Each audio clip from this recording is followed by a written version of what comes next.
Keys jingle in my hand as I stand before the front door of my very first home. Not a rental, not a share house. Mine. All mine. The door swings open with a satisfying creak, and I step inside, breathing in deeply. The scent of fresh paint still hangs in the air, clean and promising. This moment should feel perfect. I've waited 32 years for this. Hello, beautiful, I whisper to the empty foyer, running my fingers along the newly painted wall. That's when I notice something isn't right. My smile falters as I walk further inside, my footsteps echoing on the hardwood floors. The living room comes into view, and I freeze. Where my brand new furniture should be the cream-colored sofa I spent weeks selecting, the glass coffee table, the matching end tables, there's a mismatched collection of garbage. A threadbare couch with stuffing poking through its torn seams, a scarred wooden coffee table covered in rings and scratches, shelves that look like they might collapse if I breathe too hard. I know this furniture. It's Miranda's, my sister's old, filthy cast-offs. What the hell? I mutter, slowly circling the room. The stench hits me, then mildew, something rotting, and the unmistakable tang of dried urine. I cover my mouth and nose with my hand, fighting back a gag. My gaze lands on the only thing in the room that belongs: the high-end smart curtains from Miss 10. Serafina hanging pristinely at the windows, their sleek technology and elegant fabric, a bizarre contrast to the squalor surrounding them. Before I can process what's happening, my phone vibrates in my pocket. A text from Miranda. I open it to find a photo of my two nephews, jumping up and down on my brand new cream-colored sofa, the one that should be here, in my living room.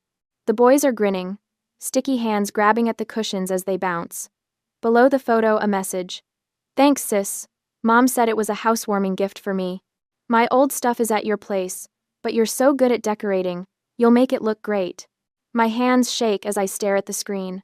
This can't be real. This can't be happening. But it is. 5 days ago, I made a serious mistake. I announced my housewarming party in the family chat a little too early. I just wanted to make sure everyone could clear their schedules and be there. I was excited to show off the house that was truly mine. I wanted recognition for this achievement, for how much it meant to me.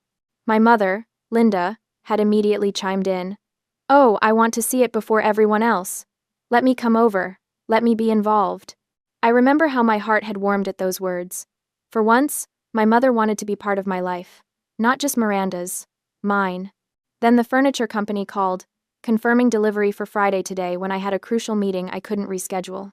Before I could figure out what to do, my mother's voice cut in. Let me accept it for you. I'll be here Friday morning. The solution seemed perfect. I gave her the spare key, grateful for her sudden interest in my life.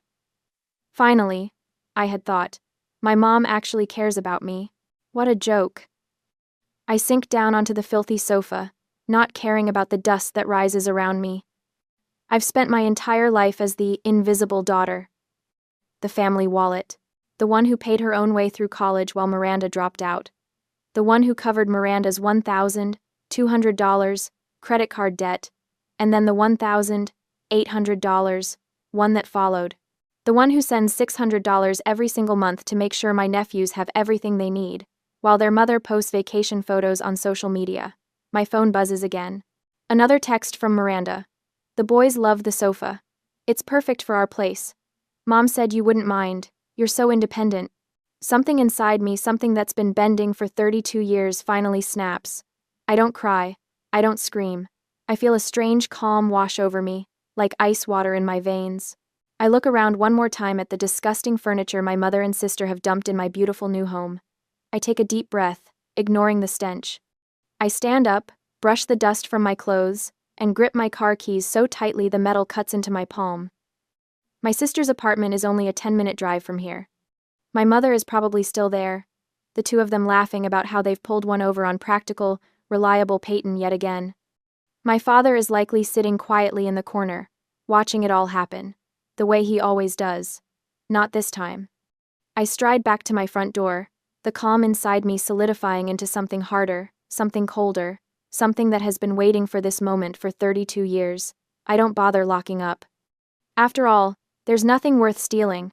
I get in my car, start the engine, and head straight for Miranda's apartment. This ends today. Keys still clutched in my white-knuckled grip. I thunder up the stairs to Miranda's second-floor apartment. My breath comes in short, angry bursts as I reach her door. I don't knock. I use my spare key, the one she gave me for emergencies, which, emergencies always just meant her needing me to pick up the kids when she was busy with some trivial nonsense. And I adored the kids too much to ever say no. Well, this definitely qualified as an emergency. The door swings open with such force it bangs against the wall, and I freeze in the doorway. My living room has been transported here, piece by piece. My $13,800 furniture set the cream-colored sofa, glass coffee table, end tables, everything is crammed awkwardly into Miranda's much smaller space. The arrangement is ridiculous. The oversized sectional dominates the room, leaving barely enough space to walk. And there, perched on my sofa like a queen on a throne, sits my mother. Linda Brooks, calm as can be, sipping tea from a china cup. Miranda hovers nearby, her expression shifting from surprise to defiance as she spots me. What the hell is this? I demand, stepping inside and slamming the door behind me. Mom sets her teacup down with exaggerated precision. Peyton, there's no need for that tone. No need? You stole my furniture. My voice rises, and I notice my nephews peeking around the corner from the hallway.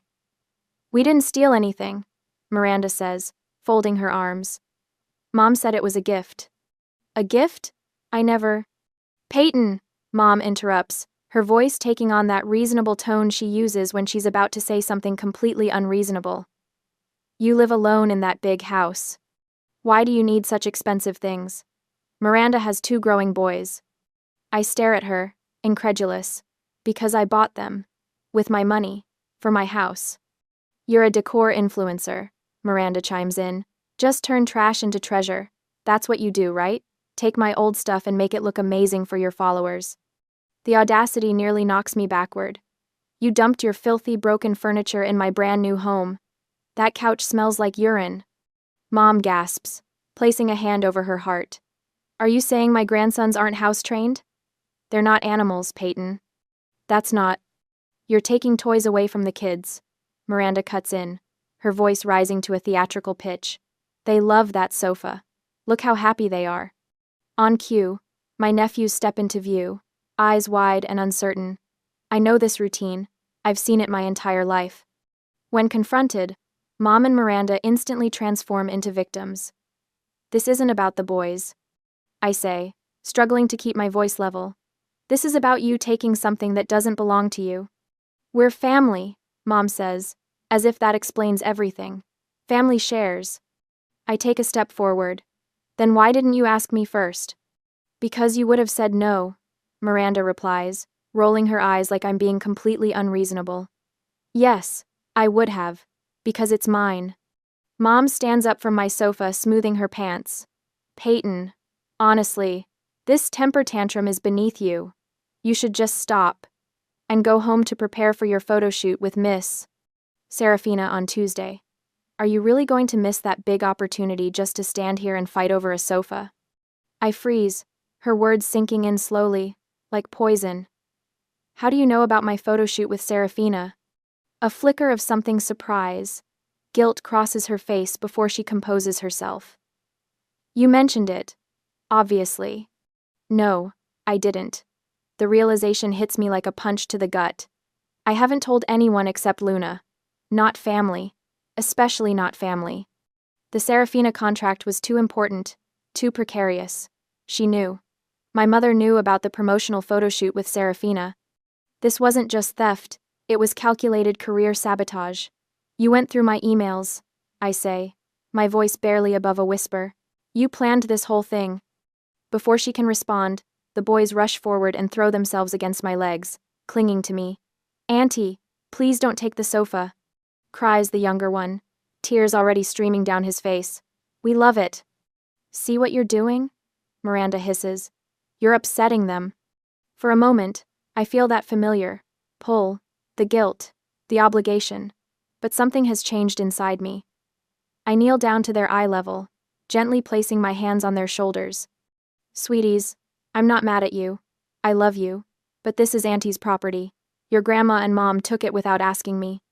You are always welcome in my home, and you can use my things, but not like this. The boys sniff. Usually, I'd cave by now. From the corner of the room, my father finally speaks. I hadn't even noticed him sitting there, silent as always. Miranda, just give your sister her things back. His voice trails off as Mom shoots him a look that could freeze lava. He shrinks back into his corner, defeated. I stand up straight, drawing myself to full height. The clarity is painful, but necessary. My family has been using me for years.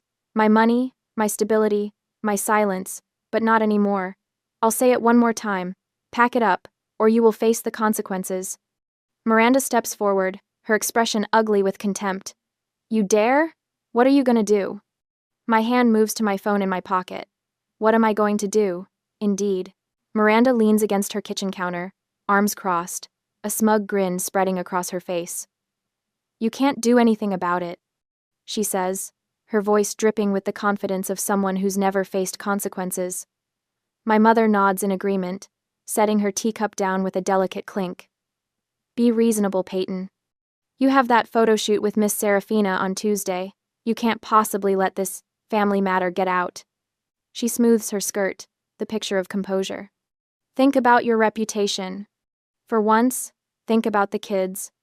Miranda adds, gesturing toward my nephews who have retreated to the hallway, watching with wide eyes. They love that furniture. You're really going to take it away from them? They've done this my entire life, wielded guilt like a weapon, treated my boundaries like suggestions. The emotional blackmail, the threats to my reputation, the children as human shields. It's textbook manipulation, and I've spent 32 years falling for it. Not today. I pull my phone from my pocket, my fingers surprisingly steady. You're right, I can't do anything. I pause, watching relief flood their faces. Then I add, but the police can. I dial 911. My mother's teacup crashes to the floor. What are you doing? Her voice rises to a shriek. Yes, I'd like to report a theft, I say into the phone, my voice calm and clear. Robert! My mother screams, her composure shattering. Do something! She's calling the cops! My father steps forward from his corner, his hand raised as if to stop me. For a moment, he's not the silent observer but the enforcer my mother has always wanted him to be. I lock eyes with him. Dad, don't. Something passes between us, some quiet understanding that's been 32 years in the making. I watch the conflict play across his face, the decades of choosing the path of least resistance warring with something new, something like respect. Slowly, his hand drops. He retreats back to his corner, his shoulders slumped. He has made his choice. My mother lunges toward me, fingers outstretched for my phone. Give me that. I sidestep her easily, keeping the phone to my ear. And now they're assaulting me. I tell the operator, who confirms officers are on their way. The next 20 minutes are chaos. My mother paces, alternating between threats and pleas. Miranda tries calling my bluff, insisting I won't go through with it. My father sits silently, staring at his hands. My nephews watch it all from the safety of their bedroom doorway, confusion etched on their small faces. When the knock comes, the apartment falls silent. 2 officers stand in the doorway, a woman with cropped blonde hair and a man with serious eyes. We received a call about a theft, the woman says. My mother immediately steps forward, her social mask firmly in place. There's been a misunderstanding. This is a family matter. My name is Peyton Brooks, I interrupt. I purchased $13,800 worth of furniture that was delivered to my home yesterday. Without my permission, my mother and sister took it and replaced it with this. I show them photos of the filthy furniture now sitting in my living room. Do you have proof of purchase? The male officer asks. I pull up the receipts on my phone, along with the delivery confirmation email sent to my address. The female officer examines them carefully, then looks at my mother and sister. Ma'am, did you take this furniture? My mother shifts strategies, her voice honey-sweet. It was a misunderstanding. Peyton agreed to give the furniture to Miranda. Her children needed it. That's not true, I say quietly. I never agreed to that. The officers separate us, taking statements individually. They look at the texts from Miranda, thanking me for the gift. They listen to my mother's increasingly flustered explanations. They note my father's silence. After what feels like hours, the female officer gathers us in the living room, Based on our investigation, this appears to be a clear case of theft. The furniture was purchased by Mrs. An Brooks, delivered to her address, and removed without her consent. She turns to my mother and sister. You have two options. Return the property immediately, or Miss Brooks can press charges and take this to court. The color drains from my mother's face. Miranda's smug smile has long since disappeared. We'll return it, my mother says tightly. Under police supervision, they begin the humiliating process of repackaging my furniture. Every piece they carelessly tossed around must now be wrapped. My sister struggles with the sofa cushions, cursing under her breath. My mother wraps glass tabletops, her movements stiff with rage. Clearly, they are not very careful. The officers stay, ensuring every single item is accounted for. As the last piece is loaded, I turn to leave. The confrontation is over. I've won. Don't you ever show your face in this house again? My mother screams at my back. I pause at the door, turning slightly. That's the best thing you've said all day. I look her directly in the eyes, letting 32 years of suppressed truth rise to the surface. Oh, and don't expect that $600 on the first of the month. The truck follows me back to my house, where the officers oversee the return of my furniture. The police leave once everything is back in place, offering me a case number, just in case. Finally, alone, I stand in my living room, surrounded by my belongings. The victory feels hollow somehow. The cream sofa has an ice cream stain from my nephews. The coffee table has a new scratch across its surface. A tag has been ripped from one of the end tables. I pull out my phone and begin methodically documenting everything.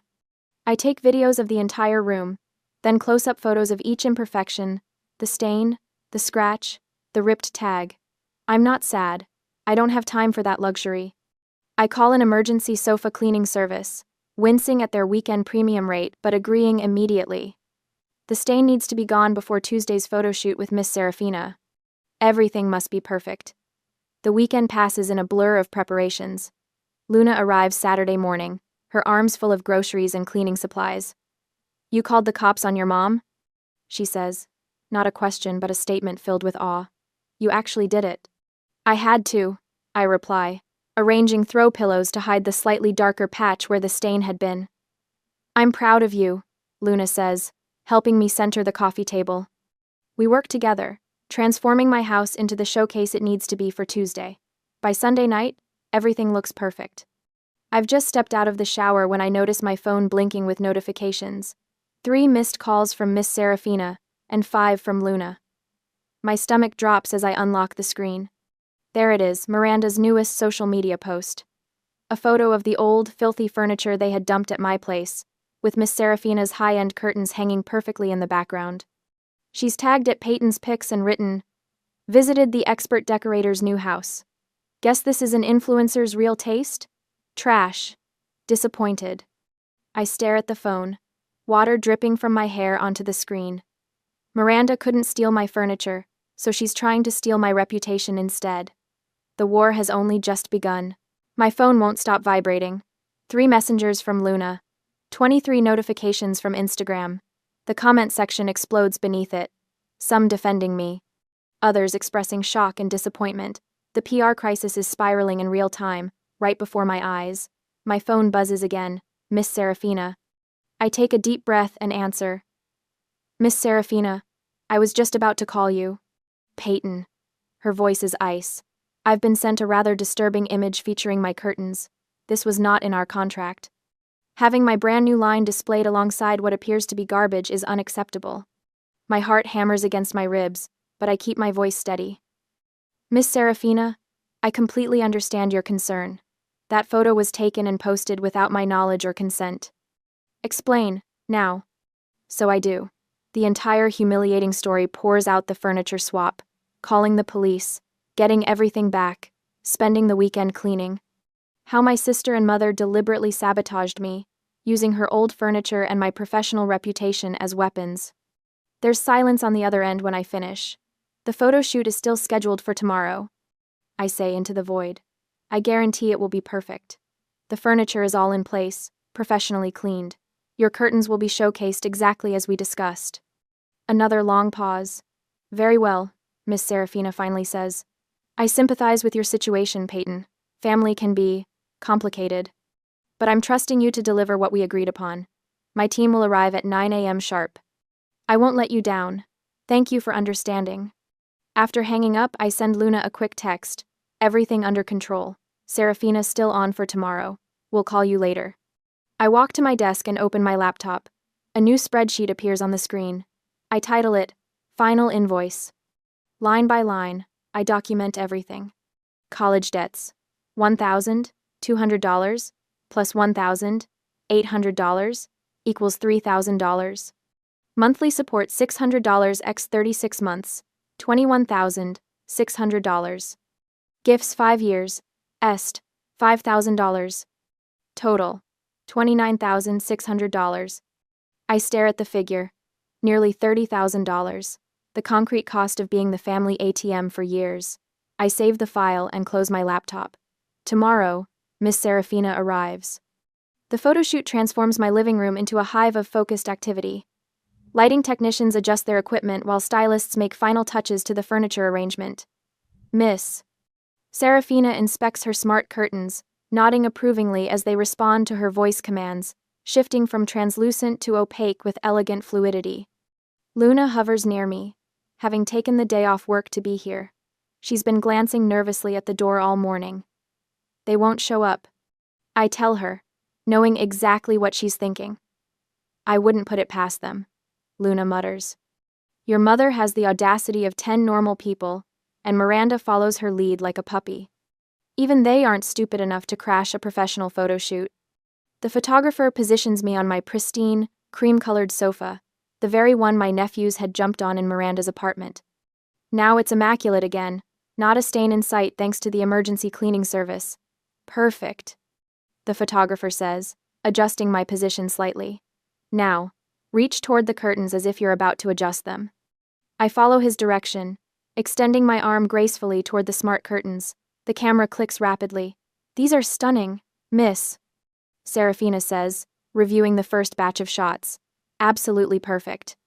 4 hours later, we have dozens of gorgeous images showcasing my decorating talent and Miss Serafina's innovative curtains. The living room looks like a magazine spread elegant, inviting, and distinctly unlike the trash heap in Miranda's vindictive post. After everyone leaves, Luna and I collapse on the sofa with glasses of wine. You did it, she says, clinking her glass against mine. Crisis averted. Serafina seemed thrilled. She was. We're releasing the photos tomorrow morning across all platforms. That'll crush Miranda's sad attempt at sabotage. I nod, taking a long sip. One more thing to do tonight. After Luna leaves, I return to my laptop and open the final invoice spreadsheet. I attach it to an email addressed to my mother, father, and sister. Subject: Final invoice. Payment not expected. The message is brief. This is what being the family ATM has cost me over the years. Consider this my formal notice that the ATM is permanently closed. Do not contact me again. I hit send, then immediately block my mother's and sister's numbers on my phone. For the first time in years, I feel light, free. 2 blocks away, Miranda slams her phone down on the coffee table. What the hell does she mean? The ATM is closed, she screams at her mother. I need that $600 a month. Linda paces back and forth across Miranda's living room, her face flushed with anger. This is ridiculous. She can't just cut us off. After everything we've done for her. Done for her? Miranda laughs bitterly. Like what, exactly? You've never done anything for her except take. Watch your mouth, Linda snaps. This is your fault. If you hadn't posted that stupid picture. My fault? It was your idea to switch the furniture, and now she's blocked both our numbers. Their argument escalates, voices rising to a screaming match that sends Miranda's children scurrying to their bedrooms, hands over their ears. In the corner, Robert watches silently, rubbing his temples.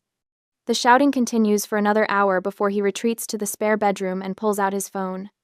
He types a message to Peyton. They've been fighting all night. Miranda says you've cut off the money. Maybe you should reconsider, for the boys' sake. He stares at the screen, waiting for a response that never comes. 3 months. 92 days since I'd sent that final invoice. 92 days of blessed silence from my mother and Miranda. My phone buzzes on the kitchen counter. and I see my father's name flashing on the screen. The fourth call this week. I let it ring until it stops, then watch as the voicemail notification appears. With a sigh, I tap to listen. Peyton, it's Dad. His voice sounds tired, defeated. Can't you forgive your mother? She misses you. We all do. The message ends with a heavy sigh. I delete it without responding. The first dozen times he called with the same plea, I'd felt a twinge of guilt. Now I feel nothing. My new cream sofa, professionally cleaned of all ice cream stains, sits in my living room like a trophy.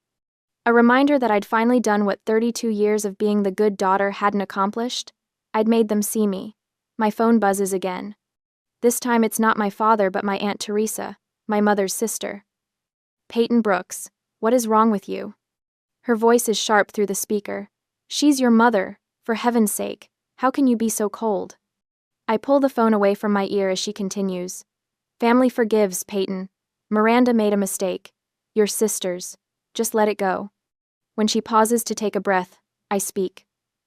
Aunt Teresa, this isn't about forgiveness. It's about respect and boundaries. Boundaries? She practically spits the word. That's just a fancy way of saying selfish. I end the call without another word. Within the hour, my phone lights up with texts from 2 more aunts and an uncle. The family artillery has been fully deployed. I set my phone to Do Not Disturb and focus on the proposal for my newest client. Miss Serafina's curtains had been such a success that 3 more home decor brands had reached out for partnerships. My business was thriving in direct proportion to my family's rage. The days pass. More calls, more texts. I delete them all without reading. Peace settles around me like a blanket. Until a month later. It's a quiet Tuesday evening when my phone buzzes with a text from my father. Unlike the others, this one catches my attention because there's an image attached. My nephews, Alex and Jamie, smile up at me from the screen. They're holding a crudely made sign that reads, "We miss you, Auntie P." Their faces are thinner than I remember, their clothes a bit more worn. My father's message reads, "The kids really miss you and want to visit." I stare at the photo, my heart tightening. This is the test I've been dreading. The children are innocent in all this, but they're also the ultimate manipulation tool. I'd calculated the $600 monthly support in my invoice for a reason. It was never really about the money, it was about setting a boundary. But looking at their faces now, doubt creeps in. Has cutting off that money actually hurt them? Are they going without because of my stand against their mother? I pick up the phone and, for the first time in 4 months, I make a call to my family. My father answers on the first ring. Peyton? His voice is cautious, hopeful. I got your text, I say, keeping my tone neutral. I miss the boys too. The line goes quiet for a moment, then I hear him exhale. Does this mean? I have conditions, I interrupt. I'd like to see them. You can bring them to my house for the weekend. Just you and the kids. I take a deep breath. Mom and Miranda are not to come. That is my condition. Another long silence follows. I can almost hear him weighing his options, calculating whether to argue. Robert? I prompt, using his first name deliberately. They really do miss you, he says finally, sounding defeated. I know, and I miss them, but my terms aren't negotiable. He hesitates, and in that pause, I prepare myself for another rejection, another guilt trip. Okay, he says finally. This weekend? Saturday morning? Victory floods through me, sweet and sharp. Saturday morning is perfect. I'll make pancakes. That Saturday, I'm up early, preparing the boys' favorite foods. Dinosaur-shaped pancakes for Jamie, chocolate chip ones for Alex. I've bought them each a small gift. Nothing extravagant, just books I know they'll love. When the doorbell rings, I find my father standing there with 2 excited boys bouncing beside him. Auntie P! They shout in unison, launching themselves at my legs. I kneel down, hugging them tight. I've missed you monsters so much.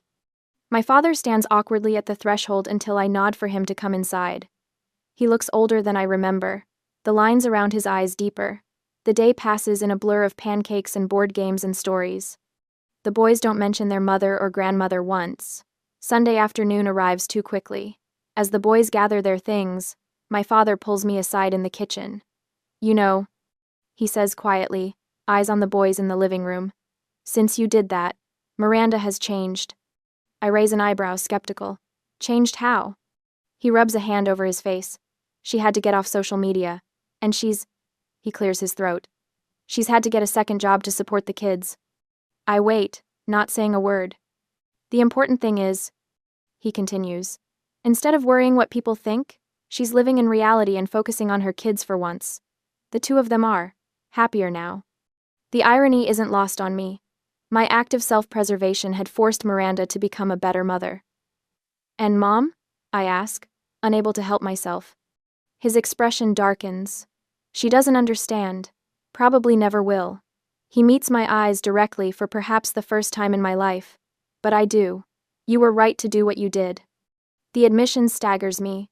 For 32 years, my father had been Linda's silent shadow, never contradicting, never standing up to her. And now, here in my kitchen, he's acknowledging that I, not my mother, had been right. As they leave, I press containers of food into his hands. For the boys, I say. He nods, understanding passing between us. Same time next month? I'd like that, I reply. I watch them drive away, standing in the doorway of my home. My beautiful, peaceful home, with its cream-colored sofa, and Miss Serafina's smart curtains. The home I defended, the home that's truly mine. I sink into my cream-colored sofa, running my fingers along its pristine fabric. No stains, no tears, just perfect, like everything else in my house now. More wine? David asks, leaning over the back of the sofa. His construction-roughened hands hold the bottle with surprising gentleness. Please. I tilt my glass toward him, watching as he pours. 6 months ago, I never would have imagined this moment, my house filled with laughter, warmth, and people who genuinely care about me. Luna appears from the kitchen, balancing a tray of appetizers. Peyton, these crostini are incredible. The promotions made you an even better host. I smile at the mention of my recent advancement. After the cream sofa incident became a running joke at the office, my boss finally noticed the backbone I'd grown. 3 months later, I was leading my own marketing team. The influencer contracts followed more lucrative ones than I'd ever dreamed possible. Clients loved the authenticity of my new content. Real homes for real people. The doorbell chimes. I excuse myself and pad across my perfectly arranged living room to answer it. You know, Miss Serafina says when I open the door, I never imagined that disaster would lead to this. She gestures to the framed magazine spread tucked under her arm, our collaboration featured in Home and Style. Business partners now, I say, taking the frame from her. Who would have thought? I knew talent when I saw it. She steps inside, even with trash furniture in the background. The memory of Miranda's social media attack makes me laugh now, rather than cringe. It was the best thing that could have happened, showing the world exactly who we both were. David appears at my side, sliding his arm around my waist. The feeling still surprises me, someone who touches me with respect, who asks before moving my things, who sees my boundaries as strength rather than selfishness. House looks amazing for the official housewarming, he says. The real one, I correct him, remembering how my mother had tried to hijack even that from me. Luna raises her glass. To Peyton's new life. Everyone cheers. The sound fills my chest with warmth, replacing the hollow feeling I'd carried for 32 years. Later, when only Luna, David, and Serafina remain, I find myself back on the cream sofa, the same one that was stolen, stained, and professionally cleaned. What was once evidence of my family's betrayal has transformed into a symbol of my freedom. You know, Luna says, curling up beside me, I've never seen you this happy. I nod, unable to deny it. Turns out, family is not an excuse to abuse, steal from, and manipulate someone. Speaking of family, David says cautiously, how are the nephews? My smile doesn't falter. Dad brought them over last weekend, our monthly visit. We built that ridiculous fort they've been obsessing about. No Miranda, no Linda, no manipulation. Just the boys and the aunt who loves them on my terms. They're good, I answer. Better, actually. Dad says Miranda's second job has given her some perspective. Serafina raises an eyebrow. The famous $600 cutoff. Sometimes the kindest thing you can do for someone is stop enabling them, I say. My phone buzzes. A text from Dad. Boys made you something at school. Can we drop it by tomorrow? I type back. Yes. 2 p.m. works. Just you and them. David notices my expression. Everything okay? Perfect. I reply, and mean it. When everyone has left, David helps me clean up. We move around each other with the comfortable rhythm we've developed over the past 2 months. I've been thinking, he says, stacking the last plate. That vacant lot next to the community center, it would make a great space for a playground. You thinking of designing it? I ask. We could do it together. Your eye for design, my construction knowledge. The we doesn't scare me anymore. Neither does the idea of building something new, something that will last. I look around my beautiful home, truly mine now, filled with new memories that have nothing to do with theft or betrayal, and feel the last piece of my heart unlock. I'd like that. I tell him. I'd like that very much.